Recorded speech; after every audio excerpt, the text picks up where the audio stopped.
Hi everyone.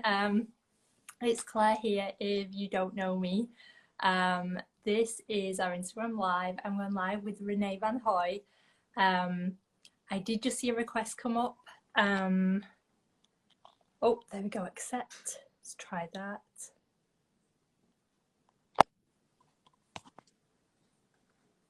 It's saying I accepted it, but it doesn't seem to be showing up. So hopefully whatever's going on will fix itself in a moment.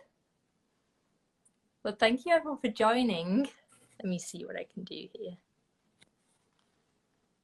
Ooh, okay. It's coming up that Renee's unable to join right now. Not sure why, slight technical difficulties. Let me see if I can do it again. Hi everyone. Oh, there we go. Okay. I don't know what happened. I'm so sorry. Okay, are you seeing me and hearing me okay? Okay. Yeah, it's like, you can hear me. It was asking me to share microphone and then share video, and then it kept knocking me out. So hopefully I'm okay now. I thought it was something I was doing. I think this is only the second live that I've hosted. Normally My first. Yay! Oh, well done you. The first time I had to do it, I was completely clueless. So well done, you made it here. Well, we remember our first time we tried to meet on Zoom. It was like yeah, nothing worked. Nothing worked. We had our time differences completely confused. Time differences, and then my mic didn't work, then your video did. I mean, it was like 45 minutes in, we lost our whole hour. It's true. Luckily we got a lot better at doing it, but yeah, it was a little hairy that first time. Luckily our first Instagram live has so far, fingers crossed it stays okay, it has gone a lot better. So I managed to do this on the phone, so this is also a first for me. Which is brilliant. It's so nice. Thank you so much for being here. It's my pleasure. For anyone just tuning in, this is our Instagram live. I'm here with Renee Van Hoy, who is our wonderful accessibility expert here at Making Stories. If you haven't seen our previous posts, we are actually running a fundraiser at the moment for the easy reversion of issue 7. We currently have easy reversions of issue 5 and 6, and we're going to get into exactly what those are in a moment with Renee. But until the end of February, we're running a little fundraiser because the easy reversions, they take a lot of time, a lot of work, and a lot of money to produce them. And we would love to be able to do that for issue 7, but unfortunately, it's just not a possibility for us to do on our own right now. So that's what the fundraiser is about. But today's Instagram Live really is for you to get to know our accessibility expert a little better, find out more about the easy versions, but mainly about the work that Renee is doing. So I'm going to throw you over to Renee to do a little introduction, tell you all about herself. All about me, huh? Yeah, all about you. Okay. I tell people I kind of came into this the long way, which was I started out as a child and I couldn't read. Well, I couldn't read, and then when I could read, it hurt. And so I feel like I've spent my whole life struggling to find a way to read, have it easy to read. And it's been a long journey. And then about 13 years ago, I had a sudden illness, literally overnight. And within 30 days, I lost sight in both eyes. First one eye and then the other. And I was totally blind for 2 years. And it went through full, what California calls their blind rehabilitation, with the white cane training and how to do things around the house. They rehabilitated me as a housewife. I was still home with 2 young kids at that time, and learned Braille. And then I had a little residual vision, so I was also taught how to use computers and not the phone at that time. I couldn't do that, but I was able to use magnification and read some print later on. And I regained some sight in one eye, so I have a little bit of residual vision, which allows me to work with magnification and audio and a combination of things. And and get through most of the day. that lets me do the work I'm doing now. And during that period, I was tethered to the bed in the hospital for a long time, recovering from all of this, or trying to recover. And I needed something to do. And so my husband brought me, the kids had those little knitting looms, the little plastic ones that someone had given them. It was the holidays and they got them as a gift. And so he brought those to me with the yarn, and I started knitting on those, and I just never stopped. I had lost some sensation in my hands as well. I was having it wasn't just my eyes, it was a head to toe issue. And so I started using those. They're an accessible device for people who've had hand and wrist problems and arm, shoulder problems. So a lot of people think of them as kids' tools, but they're actually an accessible device. And there's a large part of the disabled community that uses these tools. And so the first problem I had was I couldn't read a pattern. And, I couldn't see anything. And then later on, I found out there weren't even any patterns in Braille. I learned Braille only to find out that there were really no loom knitting patterns out there for me. So I was making them up in my head. And as a kid, I had been taught to knit and crochet, and my grandmas both showed me how to crochet without patterns. I used to make little doll clothes and things. So I think I had this ability, that I could do it. And also, as my brain was rewiring itself, for some reason I could design. I had no design training, and I look at things I designed at that time, particularly lace shawls and things like that. I don't know how I designed them. I really have no idea how I was able to do it at the time. So I've been designing for 13 years. I've got over 160 independent patterns published. I've published 2 loom knit stitch dictionaries. These were the first stitch dictionaries that were ever published for loom knitters. And I put together some charity collections and edited and tech edited those. And I work a little bit tech editing in the loom knit community. They don't use tech editors a lot, mostly because the patterns sell for such a small amount. No one can really afford a tech editor, sadly. And I always wrote in it what was called, I considered an accessible pattern. I had to be able to see it. So my patterns were by default accessible patterns. And about 3 years ago, Ravelry put in a search tag for what they called a low vision pattern. And there was a lot of discussion among the volunteer editors of what does this mean and how can you have this and it's not defined. And so I started a group called the Accessible Patterns Group. And we had these wonderful discussions about what this should mean. And of course, I had my ideas of what it meant because I'd been writing all these patterns. And we had some great discussions. And that led to me working with a lot of independent designers on what this is going to look like. And then I think most people in the community know Ravelry changed its format a few years ago, and all of a sudden all these patterns that we've been putting over onto Ravelry and indexing there, and all these designers are creating these nice accessible patterns, are no longer available to this community that we're trying to reach. And at that point, I put together the Accessible Patterns Index, which is an off Ravelry index. And so I've been gathering for I guess a year and a half now, patterns there. And I was able to teach a class that was recorded, and I sell that class for $20 to support the index. This is very, very small time.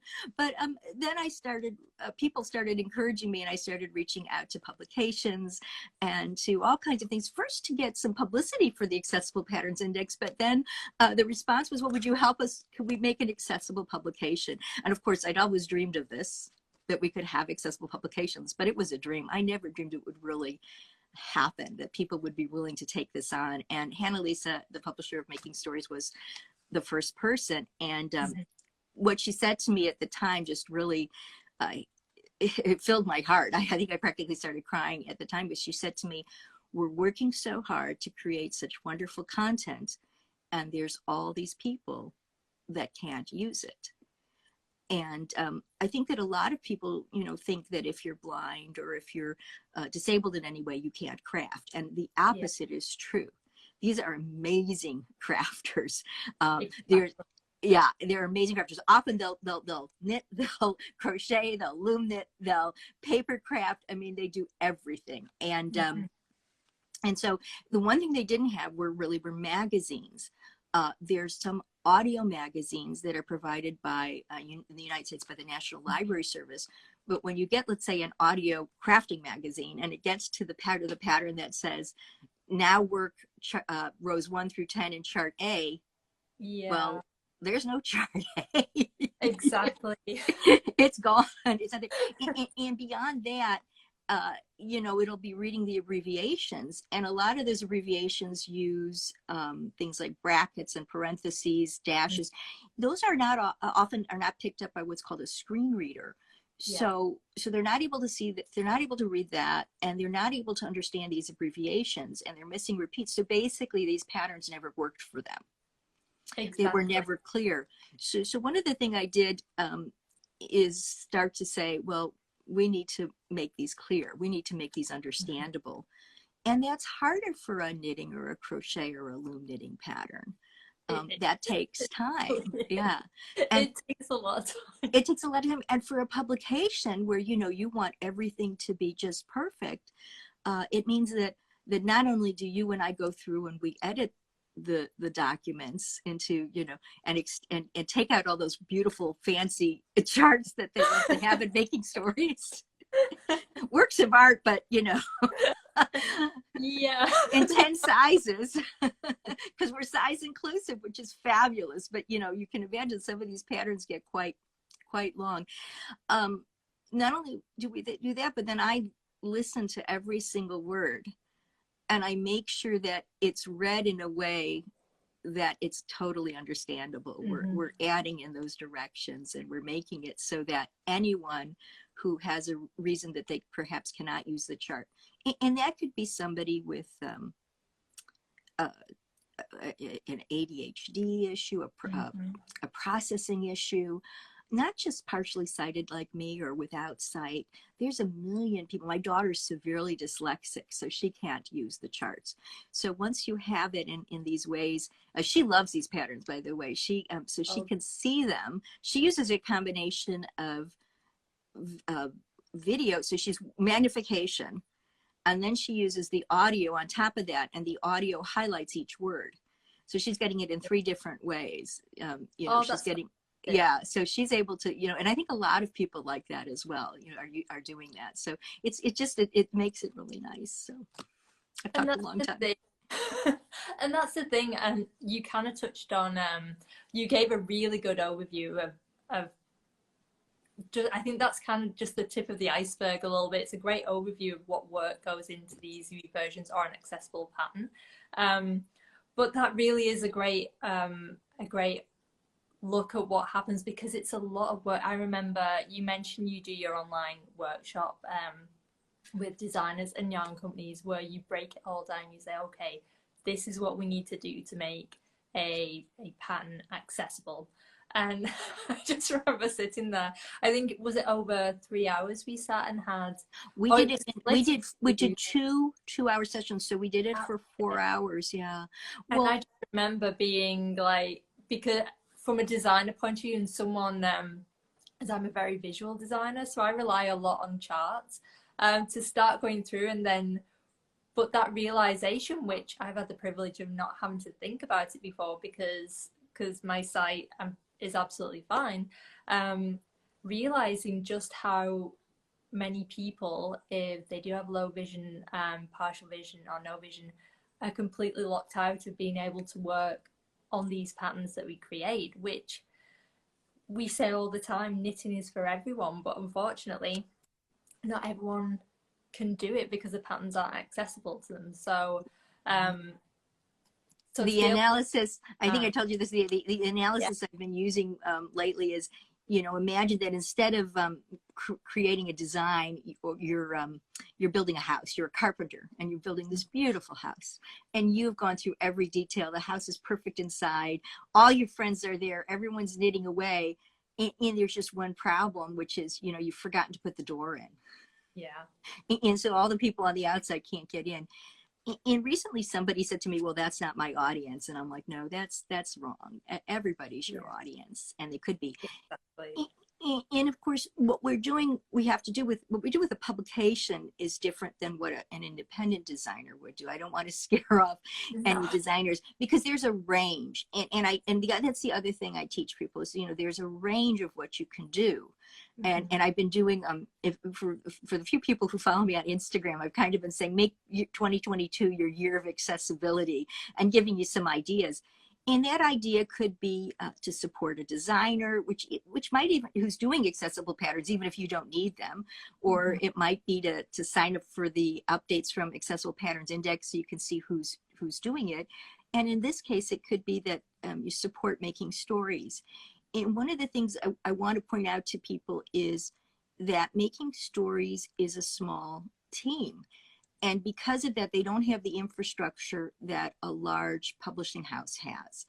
And so anything new like this that has to be added takes up time. It isn't like they have a full-time staff that it's not a big deal to do these things, you know, to send over and prepare the documents for me to work on. You know, it's you know, if you had a full-time staff of in-house people to do this, it would just get absorbed into that.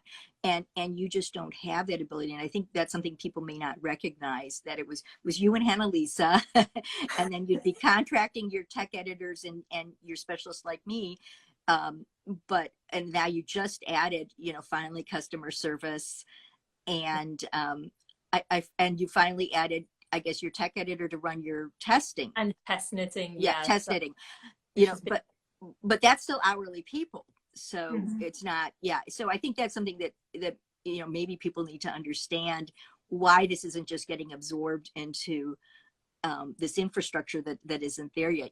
That you know, even though you make this beautiful, amazing magazine, that, you know, I always think of it as a book. When I try and describe it to the blind community, I say, you know, you're really buying a book when you get something like this. It's not what, you know, a little thin magazine with little tiny patterns. It's just not, that's not what's happening. Yeah. So. No, and you're absolutely right. It's one of those things that we are very passionate about doing. We're really proud that we've got an easy read version in issue 5 and issue 6, and we would love to have just been able to say, okay, issue 7, let's do the easy read version, but unfortunately it just wasn't that simple. And Renee, you're absolutely right. When something new, when we want to make changes and we want to make our work more accessible, it has such a knock-on effect to the time people work, the money that we're making off the other issues, the money going towards paying me to be able to put those patterns together. Because for issue 5, we got into a good groove by issue 6. Issue 5, we'd split them. I was trying to do some of your work, and I'm clearly not an accessibility expert. I've done don't get me wrong, I've done Renee's workshop, so I feel very confident when I go into doing accessible patterns to a point. But like Renee said, our patterns can get a little complicated. I know bindweed was a particularly interesting pattern to make in easy read. But bindweed, for people who don't know, it's a spectacular sweater. But it would the rows would be worked with the direction, work from chart A, work from chart B, work from chart C in one row, with the starts and the finish, and then the directions for 10 sizes. Yeah. And so we were just in this, you know, that was mentally each pattern, you know, I think for a designer who's doing it, they get into the groove. They know how they're writing their pattern. So they kind of get into the groove and they can do it. It's a lot as difficult. But when you're coming in as an editor, like we are, you know, you want to preserve the designer's voice in there. And each designer has a little bit different way of how they do it, you know, because it's really easier for me to just strip the pattern down and put it in my voice. I know how I would write it. But that's not, you know, what we're supposed to do. No. Exactly. And so sometimes when the designer hasn't written it, they've only written a chart. One of the ways, by the way, we're able to do these patterns is that charting software now allows us to generate written directions. And the accessible issues are done digitally, because we could never print these out. They would be much too long. And paper costs are soaring, which, you know, of course, you were telling me that the other day. So, you know, because we can now generate those directions, that gives us a way on a very long charted object like this.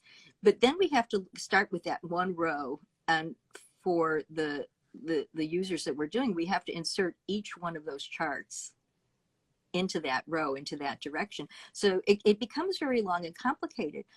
But when I go to listen to it, it's very smooth and it reads very smoothly. And then the other thing we do is we try and make things very sequential, very linear, so that nobody's ever going to be jumping back and forth in these patterns. Exactly.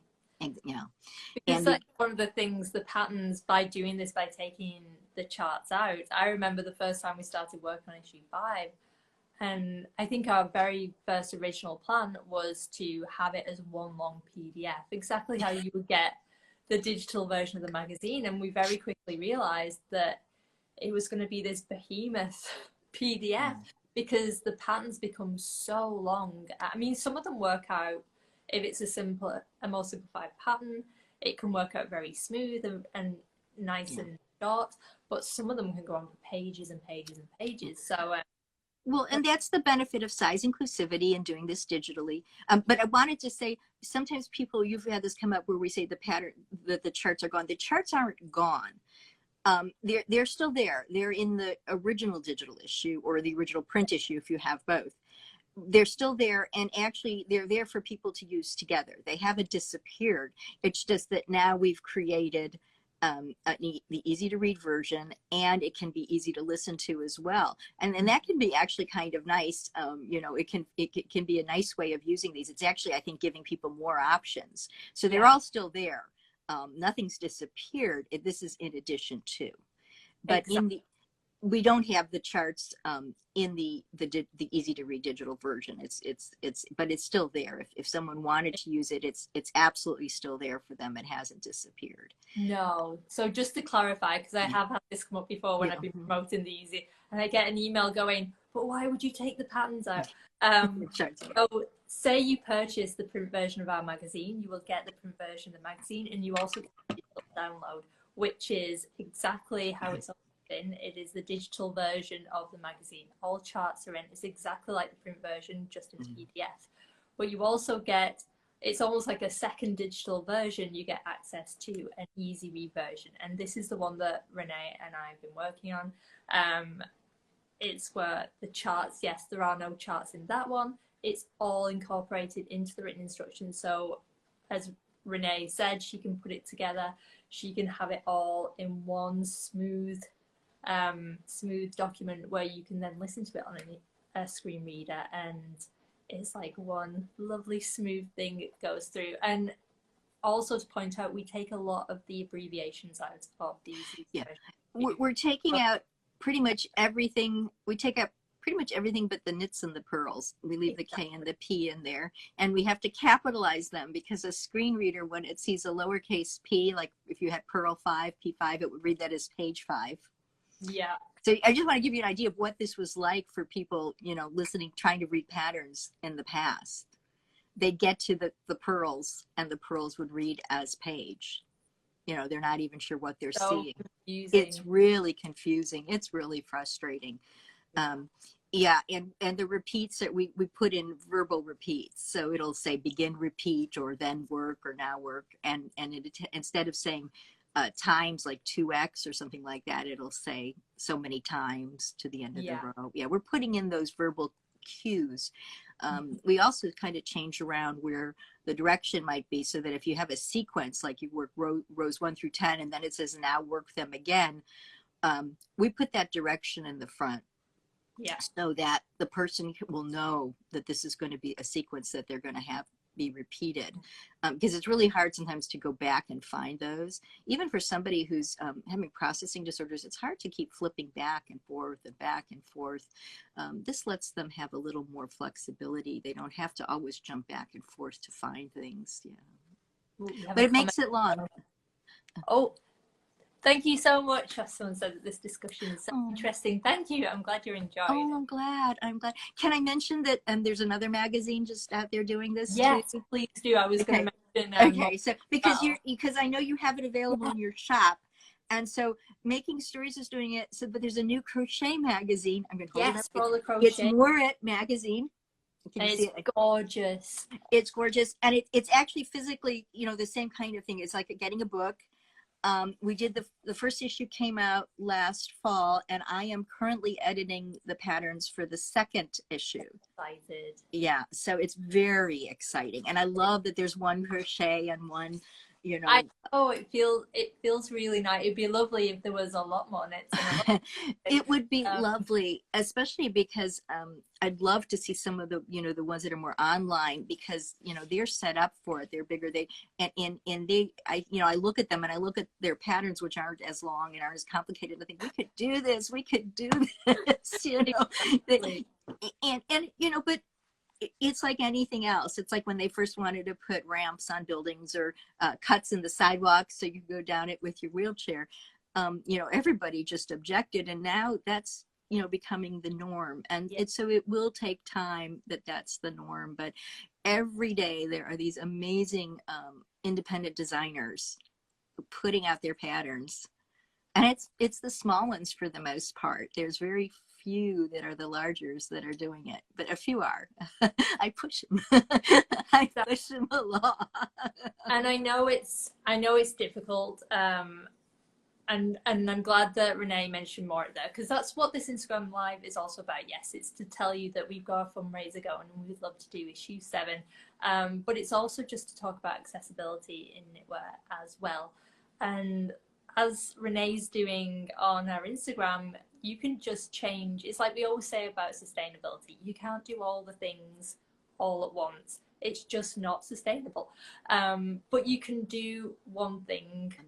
You can do one thing. So if you're a designer watching this and you're thinking, ooh, maybe I could start doing, even if it's just once or twice a year, being able to convert a pattern to easy read, if it's out of the question, because I also understand as a knitwear designer, our profit margins are extremely small.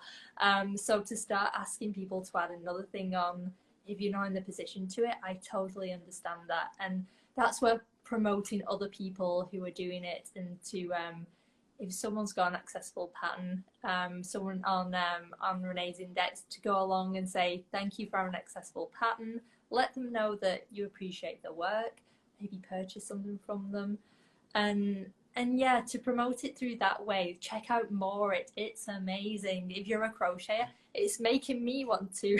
The avid knitter. The second issue is looking really amazing. I've seen about, I guess, half the stuff right now, and it looks really good. I can't wait. I want to go to Scotland. Those pictures just make me want to go to Scotland so badly. Oh my God, what a beautiful they're place. Publishing out of, yeah. You know, the other thing is that there's little things you can do. Anyone can do with it, whatever it is, whether it's they've got a newsletter or a website or any kind of content that they're publishing. You know, you can do things like do it in black ink. Just making things viewable in black ink is going to make your content available to so many more people. It's very frustrating to me right now because everything online is in gray, and that's the default. And the other thing I always say is, if you're doing anything online, go and look and see if you've got accessibility plugins you can use, or if there's an accessibility format. Mm-hmm. One of the reasons where I'm hosting Accessible Patterns Index is a little bit expensive. I didn't do a free site, but it has really great, it had built-in accessibility formats we could use. And it's so funny because accessibility strips it down. If you go over there, it looks really plain, but that's costing me more to host because I can do that. And, you know, it is frustrating because, you know, designers will do this work and they'll have their patterns available, and they try and make them available off of Ravelry because it's hard for people to get onto Ravelry right now. And their shops where they're hosting it aren't accessible. Yeah. We ran into that with the first issue, but thankfully we got feedback right away from the Blind Crafters group. Exactly. They got their way over there, but they weren't able to find the shopping cart. It wasn't coming up, and you were terrific and changed all that for them. But you know, it does take some steps. But you know, you could do something like just change something to all black ink. Yeah. Right then and there, I'm going to tell you, I could see what you're showing me. I have very precious few hours of vision every day. And so every time I could see something in dark black ink, and not that grayed out, even if it's just slightly, it makes a big difference to someone. If you can increase the font, you know, that's terrific. If you can go to what we call a sans serif font, it's just a smooth font. You know, there's all these little things. If you picked any one of them to do at some point, it's helping someone. It's helping a lot of someone's, and they may not even know it. You know, you may not realize, you know, but people might. It's like when I started publishing my patterns, I thought for sure I was going to hear from people who said, ew, what's with these very plain patterns, you know, with this big, I published in 24 point Arial, which is really big text, but I knew that's what worked. I had a long history, not just mine, but with my daughter and with teaching and all of that. And I'd also been in the law before that and struggled through law school and working. So I knew I kind of had a long experience with what worked. And then with the Accessible Patterns group, we talked about it. And I knew that was the kind of the sweet spot. That size is really where we needed to be. Some people think that 14 point font is large print, and that's not. We need to be up to 22 to 24 point. And we work in 24 point Arial are we working in 22 for Donna? I can't remember. 22 for Donna. Sorry, I'm mixing you and Moored up. I'm so sorry. You can tell which one I'm doing right now. But we're looking for these nice big fonts. And so, you know, anytime you do something like that, it's just going to help people. The other thing is, if, you know, you can check and see if you have a website you're hosting, sometimes they have an option they have a plugin that lets people adjust the font size. That's brilliant. And the reason that's different than what somebody does on their computer is when they do it on the computer, you know, they set it to larger, it just cuts off the sides. And so like right now, when I go to my email, everything's cut off. And I run it at a very low magnification, you know, but even then it's everything's cut off. If you're able to have it built in at your site, it scales it. So things aren't cut off. And that's one of the things Accessible Patterns Index does. I think we have 3 choices in there for font size, but it scales it so nothing's cut off. And that's really nice for people. They don't have to hunt around to try and find it. Yeah. Because then I'm assuming then you'd have to move the screen around to start. And sometimes you can't even get it to do that, like in a website, especially if it's got a lot of ads running and things. Sometimes you're not able to move it around. It's just cut off. Yeah. So, you know, those are all things, but that's kind of getting us off of what we do. But I just wanted to get the point across. You know, I want to get the point across that there's a lot of options for people to do. And of course, we do for the magazine, we're getting it to the screen reader point where it's just clear. And so, you know, we're trying to make it so that most people can have access to it. Obviously, there's always going to be people who might, you know, have very specific situations that we might need to change it for. But for the most part, we're trying to make it, you know, so most people can have access to it. You know, if somebody's a designer, let's say, or doing some sort of publication, they don't have to do the full screen reader part. They can start out just doing something that is large print and using the correct font and the all black ink in a single column, you know, just making what I used to say is when you wrote an essay for your English teacher in high school, you know, it's that paper. It isn't as pretty, but, you know, once you get used to doing it, especially if you're anticipating it, it isn't that difficult. And I've noticed the designers, they're able to do something like that. That's just what I call the large print or the print challenged version. And that is a nice version. And actually Morit does it. We do 2 versions of the accessible. So they do that version, the easy to read large print version. And then we do a separate screen reader version. So we've got it into. It covers all the bases with that one, because you're absolutely right. If you're not able to do something as detailed as to send your patterns over to you and have you work on them, you can do the workshop with Renee and then transform it into that with the larger font and the black ink and know all the basics of what you need to produce an easy read version. So well, and that little recorded workshop I do because I wanted to support the index, it comes with a free pattern review. So this starts to launch a lot of the indie designers on their way, especially if they don't have they don't have 14 charts in there. patterns we're able to do.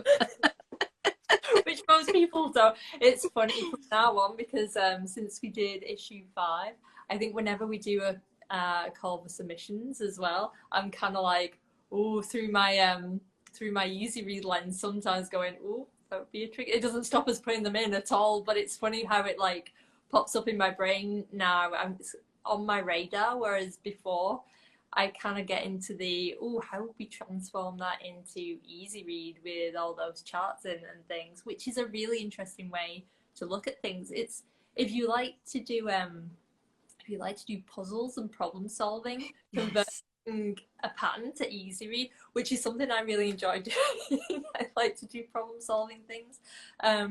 It's very interesting because it makes you have to sit down and look at this a knitting pattern in a whole different light and try to work out, okay, well, if the chart's coming out, then this part's going to have to be reworded, and how do we insert it in here without losing such a thing? And yet it's been such an interesting learning experience for me, and I know for Hannah-Lisa, because you get a lot for your $20 to do the workshop. Like I said, it was two-hour sessions where my brain was just, I was taking all these notes, and by the end I was like, reading back. Well, the workshop I did for you was more extensive, but the $20 one is the recorded one that the designer, right. And that's for the designers. They can go ahead and grab that and see, and that support pays for all the hosting fees on the accessible patterns index. Yeah, that's what that one's doing. But yeah, for you guys, obviously we did, a little bit more detail. I know. And it was so much fun though. It was so interesting by the end of it, because like I said, I, along with a lot of other designers who don't have issues with vision, it's not something I'm embarrassed to say that had ever crossed my mind really. And though I'm aware that there are things like Braille patterns that exist and audio patterns, it didn't even dawn on me that because a Braille pattern, of course you can read it, but you can't do a Braille chart. So it's the exact same problem as you have with the audio ones, where yes, you can read it to a point, but you're not going to be able to actually knit from it. So well, and I've been collecting Braille patterns to put on the in the accessible patterns index, and there just aren't a lot. There are very few, and there aren't a lot of current patterns. That's very interesting, and there's nothing from the indie designers for the most part. Those have been left out all this time. One thing that I'm hoping with what we're doing is that there is digital Braille. They're what are called digital Braille arrays, and they're quite expensive. I remember they wouldn't buy one for me at the time because I was considered, they were only going to rehab me as a housewife. They weren't going to let me continue teaching and other things I was doing. Right. And that's probably fine because I focused on designing. And I remember at the time I asked them, what about this designing I'm doing? And they were like, yeah. Kind of made me like, okay, I'm going to do this. It kind of probably gave me that push I needed. But the digital Braille arrays are being beta tested right now by the National Library Service here in the US.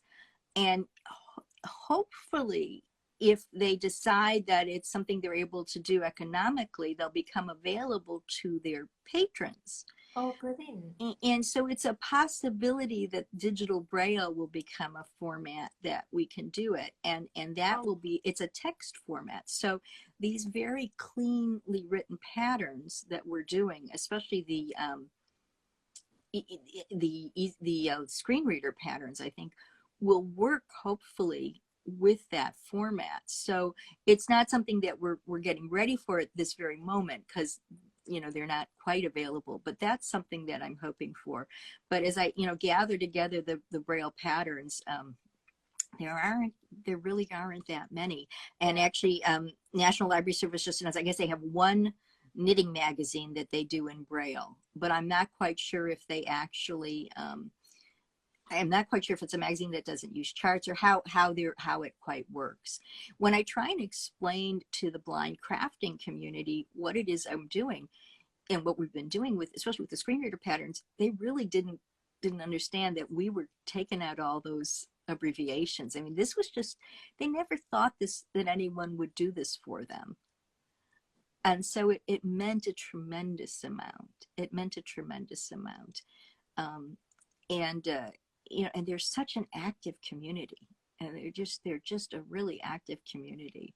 So for them, it's huge to have even just two magazines. You know, so we've got three published right now. We've got your two and one from Morit, and that's big. So I wanted to see it keep going, and I love that you've set this up that, you know, as it goes, we'll be able to get at least some patterns in. And I think that's really important, because I said right away, when we talked about issue 7, I said, couldn't we do some? You know, anything is better than nothing. And that's true for anyone who's looking at this. If you're thinking about, by the way, if you're on Instagram, a really easy way for accessibility is when you post your picture, there's an option to add a caption. It's in what's called alt text. And it's really easy to add. And you just type in a description. And if you're a designer who's showing a pattern, don't give the artistic description, which is the model has got, you know, pretty red hair like Claire, and she's sitting outside on a bench under a tree wearing a shawl. What you wanted to do is describe the fabric of the shawl and the construction of the shawl as concisely as you can, because that's what somebody wants to know about the pattern. And the pattern picture isn't there just to be pretty. The pattern picture is there to show you the shawl. And somebody asked me the other day, they have trouble fitting it in because you want to keep those very brief. And I said, well, just use more than one picture. And this is what we do in the magazine. You have several pictures, and what I do is create a descriptive narrative of the construction and the fabric of the garment over those pictures. So it creates a very detailed descriptive narrative that people can have. If you have just an artistic picture, which sometimes the magazine does, that's just fine. Then you can describe, you know, the setting. But what they really want to know is what you're seeing. And even I have trouble seeing, a lot of people have trouble with contrast, and a lot of people have, and if you enlarge, especially if you're enlarging things, pictures can become very distorted. So that's a nice, easy thing to do for anyone. You can add that. You can also add a descriptive caption, but the alt text is very nice, and it's not that hard to do. So that's something to think about. Exactly. I love that there's lots of little things, like we always say, maybe can't do all the things all the time, but I think just again things like this on people's radar and being able to come on here, because it is kind of tricky sometimes if I'm just sending things out in an email and saying we have an easy read version, this is how it's different. It can be, if it's not been on your radar at all, it can just be so different that I think people kind of pass over it a little bit. So that's part of why I wanted to come on Instagram for us to chat about it, because yes, it is very different. It is a lot of work, but it means that people who couldn't knit the patterns before are now able to do it. So for me, that's worth all the time and energy to put into it. When I started to say earlier, but I think I got lost in my, it's early here in California, folks. I should have had a second cup of coffee, which is when I started knitting, started writing my patterns in the big print, I expected people were going to complain.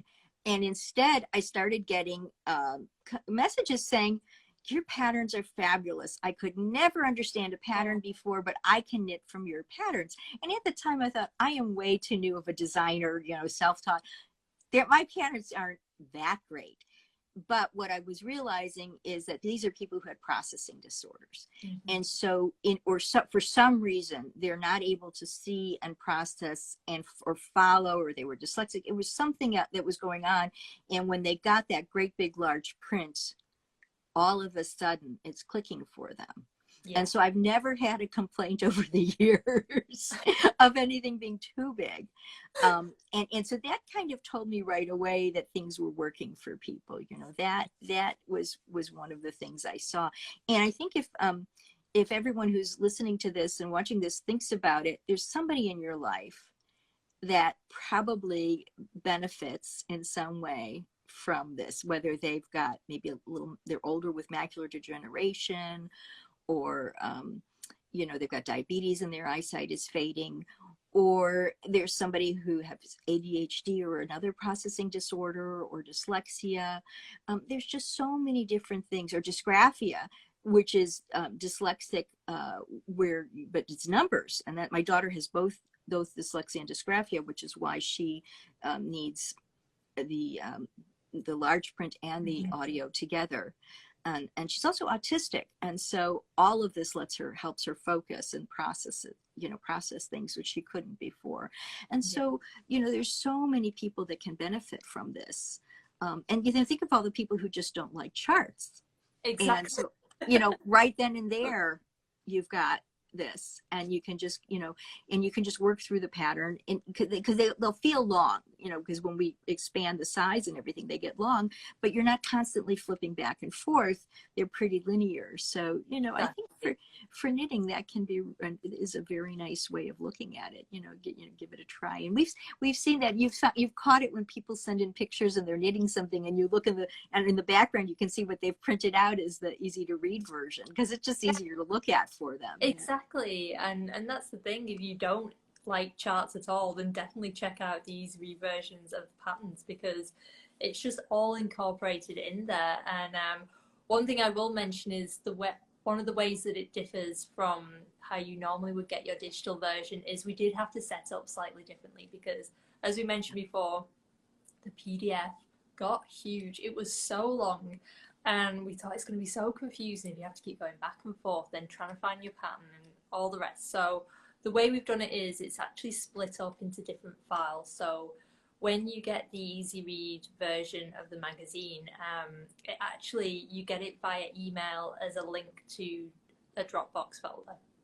So what happens then is you have a Start Here file, which is basically all the articles, the letter from the lovely Annalisa, and all the descriptions of the patterns, but none of the patterns are in that first main folder. Each pattern then has its separate folder. So once you've gone through the main document, you can be like, I'm going to go battle through bindweed because it's gorgeous. And then you go to the bindweed folder, and then you can knit it from there. That means you're not jumping around all over the place. And that is the beauty of having digital.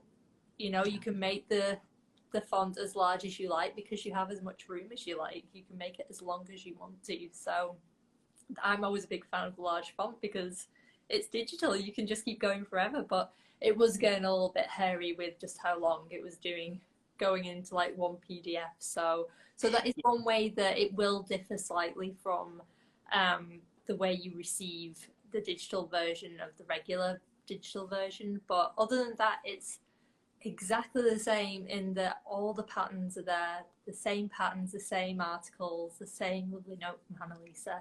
It's just accessible to more people, and more people can knit from it. And it's the same with Moritz and all the other designers who have accessible patterns. So, and all the photos are there. I should mention that. And actually, what we do is the main version, that main first Start Here one, has the introductions and all the photos. But I also put that in. We have that in the each of the pattern files as well. Mm-hmm. So the pattern is kind of its own complete thing. And then the abbreviations are in a separate file, because I thought people might like to have, because the abbreviations are always in one section.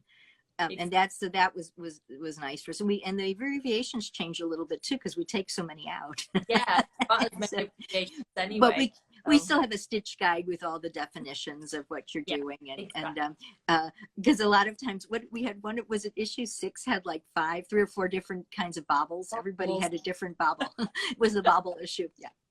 It was definitely a bobble issue, and we want to be true to the designer, because the designer's doing a bobble in a specific way. We want to make sure that we're representing that particular bobble, but we did. I think we had 5 or 6 different bobbles. It was funny because I did a series of 10 master classes for loom knitters last year, and one was on bobbles and nups, and so I one of the first things I was saying is like, see what the designer says the bobble is, because I just did this magazine with 5 different bobbles. There's so many ways to do a bobble, and I love them all. I'm a big bobble fan, but it got a little confusing. But so that's all there, and we make sure to label it and sort it out, so that hopefully you'll know that. I put that in the pattern, that you'll be sure to look at this particular bobble, or we might add that definition in separate. We're trying to make it as intuitive and clear as possible, so that you're not the person isn't always having to hunt around. You know, so that the only thing we do keep separate is the abbreviations, because that's how they're done, you know, separately for each one. And we wouldn't want you always going to have to go back to the beginning anyhow. So yeah, that's the only one that's a little separate there. Yeah. So folks, Renee and I could talk for hours. And we sometimes do. But so what we're gonna do. But don't tell Annalisa, she doesn't know. No, she does. I always tell her. I only put my hours into the actual work, and then we chat on my own time. That's it. We're off the books. That's right. Off the books, we just chat. But we're going to talk for like another 5 minutes maybe. So if you have any questions during that time, please do ask. And if anyone has a question after, you know, feel free to message me or get in touch. You can send a message to me through the, I think it's the comment function of the Accessible Patterns Index, or here on Instagram. Yeah, absolutely. Feel absolutely free if you have any questions about any of this. Oh, definitely do. If you're interested in learning more about, if you're a designer, or just if you're interested in the subject in general, do reach out to Renee and look at doing her workshop, because it was absolutely fantastic. And before we go, I'm going to do a little plug for the fundraiser. We would love to be able to do an easy version of the entirety of issue 7. If we're not able to, we're going to be doing individual patterns depending on how much we're able to raise. So we need to raise 3,600 altogether to be able to do the entire magazine. But for every 300 euros that we raise, we're going to be able to put another pattern into Easy Read, so people have more options. As we were going live, we were just getting close to our first 300, so we're getting close to 331. But if you would like to see more of the patterns from issue 7 be converted to Easy Read, then just follow the link in our profile. If you're able to donate a little money towards it, it's amazing. It's super easy to do. Follow the link in our profile, and the button's right there, and it'll take you to the page to enter your card details, and it could be any amount you like, and it's completely anonymous. It's really hard to donate money, I completely understand, but if you could share about the fundraiser, share about pattern accessibility in general, send this video to a friend who might be interested to learn more about Renee's work, it all helps. So those are some different ways you can support us. And yeah, I'm going to say a huge thank you to Renee. Please do check out her work. It's phenomenal, and she's super awesome and just a lovely person to be around. Well, thank you so much, Claire. I feel the same way about you and Annalisa for doing this. You know, you're the first magazine, let alone a technical magazine, to do something like this. And that's really something. That's really, really something to be proud of. Oh, and, you know, I'll just quickly say, the first time an independent designer sent me an accessible pattern, and I opened it up, and I just sobbed. I have to say, I can't tell you how emotional it was to realize that after all these years, I was finally looking at a pattern that I could see. It wasn't one I had written, that somebody else had written, and I could see and use it. It was so emotional. It's such a big deal for people. And so if that helps anyone understand what it means to have these magazines, they're so special. It really is important. thank you so much, Renee. I'm so excited we get to work together and do the ones we've done so far. And here's to fingers crossed that we'll be working together on a lot more of the issue 7 ones together. Absolutely. Oh, well, thank you everyone for joining us. It's been so nice. It's been lovely to sit here and chat with Renee, as always. And as she said, if you've got any other questions for her or for us, please do let us know through the DMs for both of us, and check out Renee's work. You'll find out all your details. Are they all over in your profile on your Instagram? Yes, I think Awesome. so.